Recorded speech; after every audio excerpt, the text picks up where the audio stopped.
Trinity at this point. Calvary Christian looking pretty good. Holy Trinity only able to gather at least, at the best, another 20 points, which would put them at 63 as we're underway with the girls' 3,200-meter run.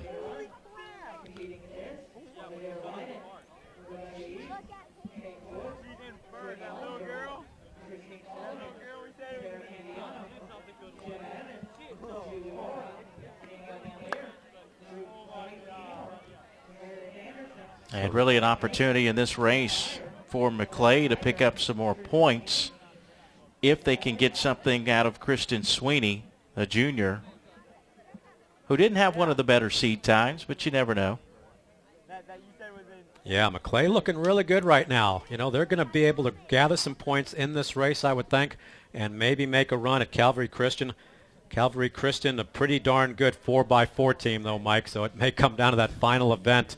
Hey, I'm going to run down the girls in the 3,200 meters real quick. Okay. Leiden, Eves, Woods, Ollinger, Sullivan, Candiano, Evans, Wollrath, Van Leer, Seymour, Anderson, Fahey, Meyer, Schneider, Sweeney, and Chapman. And kind of surprising, a runner out front right now. Taking them through the first 400 in right around 75. So right around 10 flat pace. Bryce Seymour in second. Julie Wollrath back in third, and Claire Schneider out of Tampa Prep in fourth.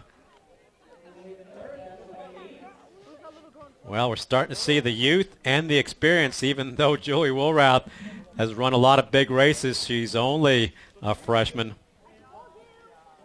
In fact, we have 3 freshmen and 2 eighth graders out there right now. So Bryce Seymour to the lead, Julie Wollrath in second, and Claire Schneider out of Trinity Prep in fourth, and now moving into third. So they were out pretty quick. That runner back in fourth took them through in 75.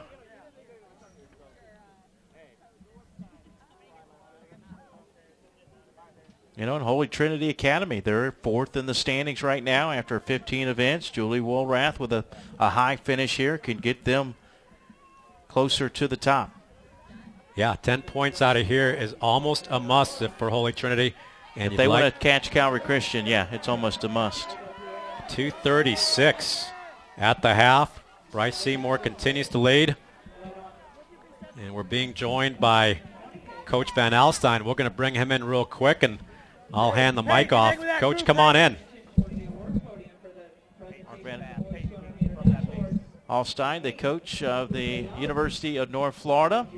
And, well, Coach, I guess the first thing is your thoughts, on hosting an event like this. I know it's been a long time coming, something you've been hoping for, something I really lobbied for a long time ago.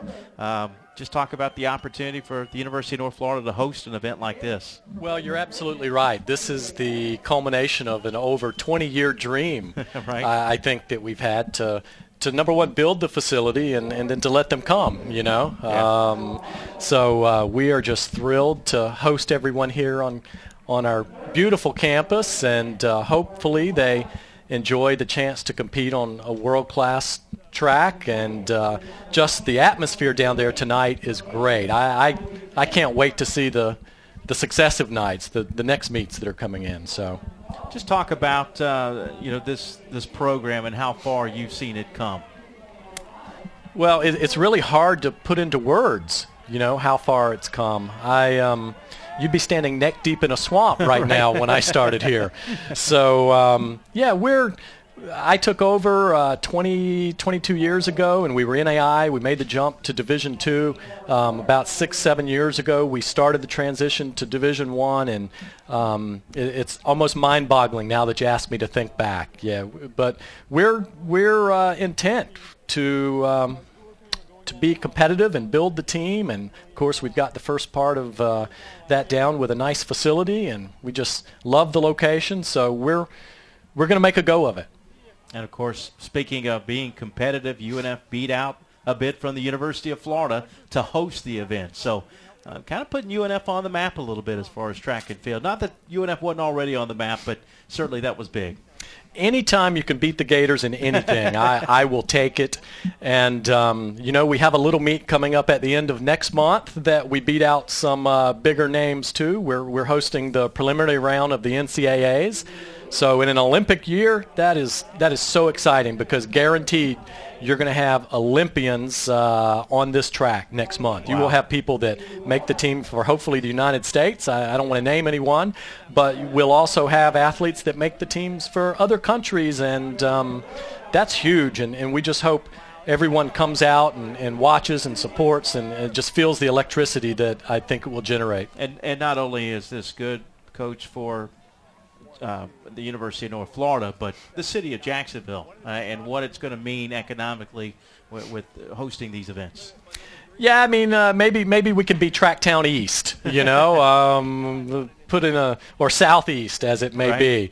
Definitely an impact. One of the parts of the economy that seems to crank along no matter what is sports tourism, and certainly there's been some talk about how can we better capitalize on that, bring out of state teams in state, and we're trying.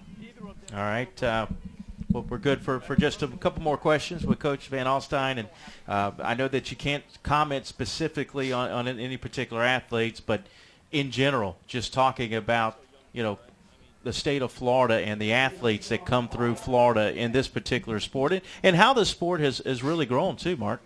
It's not just the state, it's nationwide, just the times that everyone's running, and I think maybe what you're doing here tonight has kind of impacted that. Everyone can see on the internet what everyone else is doing, and they realize, hey, I'm not maybe so weird as I thought I was. There are others out there like me, and they see what the training, and they talk training, and coaches get on and share ideas. It really has been an amazing transformation. These athletes are running times that all of them are running times that maybe 15 years ago would have made them the state champion. Right. So you're absolutely right. As you see here, we're on lap 6 of the 3,200 meter girls run, and I guess final question, Coach. As we approach the month of May, talk about the University of North Florida and what's coming up for the Osprey, the future of the Osprey track and field program. Well, we've, this time of year in the NCAA, it gets down to the final qualifying meets, and just like every other team in the nation, we've got a host of athletes that are struggling and trying to get into the top 48 in their events to make it to the championship on their home track. So we're going to be going anywhere we can find a good race or a good event to run fast and throw far. Mark, thanks for the time. We hope you come back and join us again. Oh, it's my pleasure. Thank you both very much. Great job. All right, perfect timing for Dr. Bob to step in and call the last of this race here. And, again, it's been a great day here for the Class 1A state championships, Dr. Bob. It's been absolutely outstanding, and good to hear from Coach V. As we look down on the track now, it's a two-person battle up front. Bryce Seymour and Julie Wollrath. And then back in third and fourth, Sarah Candiano and Kelly Fahey are battling it out. Brittany Ollinger back in sixth. It's funny for Mark to mention that this was a swamp because I went to school here when it was a swamp. Yeah. Gotta pick it up, well, they came through. They're running step for step right now. Out front, Bryce Seymour, Julie Wollrath. Julie kind of content to sit right behind Bryce. Probably thinks that she can kick on her, is what she's probably thinking right now. Julie, once again, 1,600-meter state champion. Bryce, not really the strongest of kickers at this point in her career. Really good stamina. She's really kind of got to get some separation here from Julie with 600 meters to go. In third, Sarah Candiano and Kelly Fahey. There's a battle going on back behind the two leaders, probably about 30 or 40 meters back as well. So right around 5:20, they were right around 10:40 pace, and then they threw down an 85-second lap. So not the quickest of laps. They've started slow a little bit, but now they're going to start to pick it up. They've got 500 meters to go. At what point does Julie Wollrath make her move? It looks like she's moving up on the right-hand shoulder of Bryce, and maybe she figures, hey, I can go from this far out. 450 meters out. Maybe she figures she's got the leg speed, and now's the time to do it. Probably feeling pretty comfortable as she gets down on the rail, coming across at 9:35. Bryce Seymour right behind her. Bryce has had a great season. Bryce is only a junior. You're gonna have to catch her.